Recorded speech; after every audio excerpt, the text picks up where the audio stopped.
All right, in this notebook, we are doing an end-to-end data cleaning workflow with Pandas.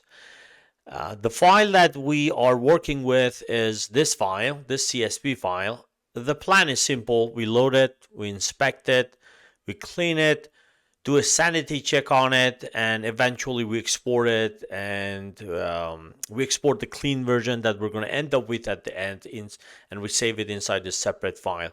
Just keep in mind what you're about to see is just an example of things we can do with the data. This does not mean you should do the exact same process and steps on all type of data. We are only going over basics of cleaning, and depends on what data you're working on. Sometimes you need to do something extra or skip some of these steps that I'm about to show you. I'm not going to go over everything because this video is going to get it's gonna take some time, probably around like 40 minutes, 45 minutes. So I'm just gonna skim through it, and I'm gonna explain it, what is happening on each cell, and that's it. So I left a lot of comments on this notebook, so I'm pretty sure if you just read it and try to run it, play with it, you will have a very good understanding of what is happening. Just one thing that I need to mention right off the bat at this point here. Um, the first thing that you should do and spend a lot of time on is you need to look at your data and the values that you have on each column. You really need to understand your data first. You really need to know, okay, what values I should have on this column or that column. What would be the minimum one? What would be the maximum one? You don't understand your data first, just going through this notebook and learning these techniques is just useless, okay? And basically, you can't get what you're expected from your data if you don't really know what values you should have on this column or that column, or what type of data you're dealing with. So just keep that in mind. So first thing first, I import the proper libraries, which basically everything we do in this notebook is going to be through Pandas.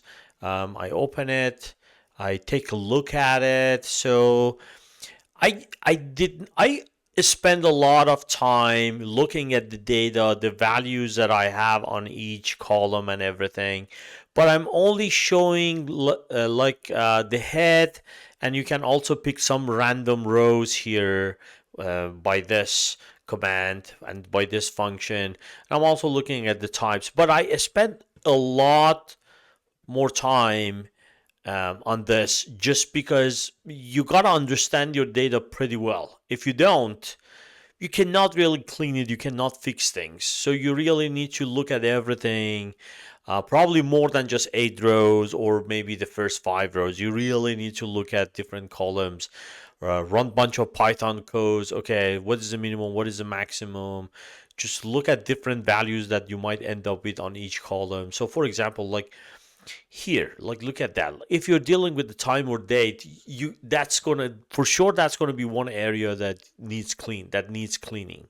So like we have different formats here. Do you see that? Like, yeah, and there are more actually. You dig in, you will see different, like more odd formats in these columns. So first thing first, spend more time, play with it, look at more rows and columns just to understand what's going on with your data. So once you have a good understanding, you're good to actually start the cleaning process. So here, probably this is a very important cell because what I did here, I actually understood my data, look at different cases, and I realized what exactly I need to fix. So I created this helper method where I can actually call this method, give it a column, and then this one is gonna run this function on each element of the column, and boom, the result is going to be like what I really want. So I left comments here, so I'm pretty sure if you just read that, you will get a better understanding of you will get a good understanding of what is happening. So for example, like I just mapped all the messy boolean values. So if it's one of these, I want to convert that into a true. If it's one of these, I want to convert that to a false. Um, so all these helper methods are just for fixing, each one of them is just for fixing one thing. Like for example, this one. So basically I want to convert like a short version of the time zones to like the actual ones, to the actual version. Or I want to map like the lowercase ones to the one of these. So each one of these helper methods fixes one thing. So for the dates, like if one of the values are following one of these formats, I want to keep it. Otherwise, I just want to return a not a time value. Why not empty? Why not a time value? Because not a time value is going to be like not a number type, or it's going to be similar to what else do I have here? None type. So we can easily call like pandas methods to detect them and replace them with something else or get rid of them. And then here, this is where I actually call those methods. So for example, here I'm just calling the normalized space case just on this column, the customer names. And I just fix that and I just get the new version and I just save it inside this separate column here, which I called it this. So this is where I actually call those methods on different parts of my data frame. So fixing things, getting rid of the spaces, getting rid of like commas in numbers, converting in numbers to an actual integer values, getting rid of the spaces from the beginning and end, all sort of things you can think of. I've done it here. So study that. It will make sense to you. So for example, like I printed the clean version and unclean version here. So for example, the price. So I just got rid of all these pound signs, commas, like weird values, dollar sign, and everything. So now look at that. Like everything is clean. If there is no value, I just used like another number value here, but everything else is clean. So no sign of like symbols or weird values here anymore. So for example, quantity. This like we might have like string values or like actual numbers. So that needs to be cleaned. City names now, everything looks nice. Like they all start with the uppercase. So we don't have like that anymore. And just an example to just visually we can see, okay, things are working here. And then the next thing, one of the other thing that you want to do as part of data cleaning is just getting rid of the duplicate values. So I realize that I have duplicate rows that I need to get rid of. I also have duplicate like rows with the same duplicate ID with different like other things are going to be different. So just read how I dealt with that. I just wrote a bunch of functions to deal with that. Um, the other thing is you want to get rid of the outliners. You really don't want to get rid of them. First you want to study them. First you want to detect them, flag them, and then study them. So I'm using the IQR method. Don't panic if you don't know what that is. Again, you're looking at this code and everything looks extremely overwhelming to you. That's absolutely understandable and natural. So try to understand the concepts first. Well, first thing first, you need to understand your data that you're dealing with first.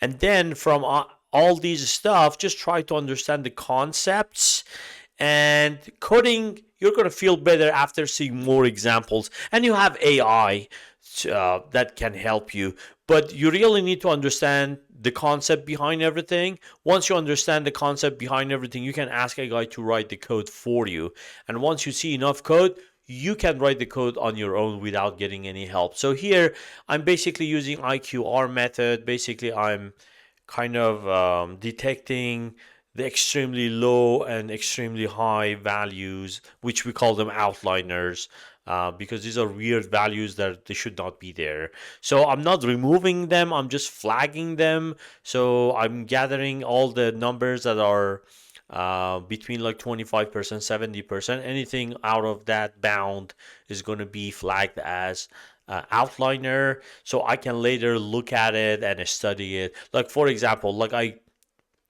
flag this number, the amount final, as a outliner. Um, if you do know your data, maybe this big number comes from a pretty good sell or pretty good price, or maybe it's an error. But you really need to do some search on your data and figure it out if you want to keep it or you want to get rid of it. And then I do a lot of integrity and sanity check. So this is another thing that you want to do. Basically, you can run functions on, like for example here, if all the results are true, that means, okay, I was able to get rid of duplicate order IDs and everything I have here looks good. And if you get the mean of all the quantities, um, so because you do something like that, you grab all the quantities, like positive quantities, you're going to end up with um, true and false, and then you get the average of it. In Python, true is going to be considered as 1, 0 is going to be considered as false is going to be considered as 0. So you get the average of that. So if the result that you're getting is close to 1, that means you have less amount of missing data or errors. But if that number is close to 0, that means you still have a lot of missing or errors here. So here, for example, this is close to 0. Okay. um, but I'm pretty sure I did a good job with cleaning the quantities.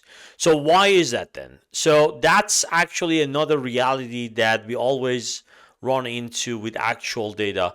Even if you do a good job at cleaning things, there's always a case that a lot of data is missing, right? And if it's missing, that means even if you do a good job at cleaning it, but it's still your data is not good enough for you to use it for creating AI models. But that's the reality. That's why coming up and gathering a good data is a big deal in the world of AI, because without a good data, you cannot get a good results. This one is not bad. This one is kind of in the middle. But again, a lot of those cells are missing. That's why these numbers are not very high. This is not bad. Again, it's just because of a lot of emails are missing. So that's also give us some understanding. But again, if you don't understand your data, these numbers, I don't think it's going to help you. And okay, so what I'm doing here. So an aggregation is also another way to uh, do a sanity check and do a validation on data. So basically you group all your data based on like amount final. Here I get the sum and I sort things out, and I'm gonna end up with like numbers like this.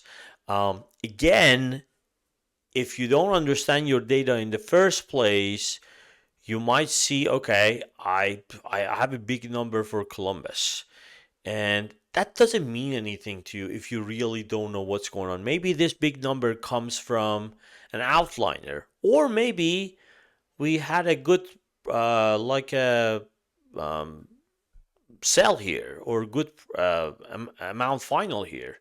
That uh, that's how we ended up with the big number here. So if you don't understand your data in the first place, these numbers are not going to help you at all. So, but if you do, maybe you look at some of these numbers, some of them are extremely low, some of them are extremely high, and then you can go back and double check your data. And finally, I just group the columns that I want, and then I just grab those columns and also rename it to something simpler, and I just um, add everything to this object, which is going to be my final object, which has all the clean data in it, and eventually I just save that as a CSV file inside this file actually. So I save it separately so I can have all the clean data and I still have my original data. So go over all the cells, play with it, run it, um, change things around. That's how you learn. That's how you learn. Otherwise, by just looking at it, trying to read things, you're not going to learn. You kind of need to spend some time on this. Again, first thing first, you need to understand your data. Once you understand your data, once you know the limitation on each column and rows, you can look at it and say, okay, this is not right. These are the things that I need to fix. But if you don't understand your data in the first place, I guess you're going to have a hard time fixing things. And we usually in the real world, we just go over all these processes, all these everything that I showed you couple times to just make sure everything is clean before we move on to the next step, which is actually using the data for other things.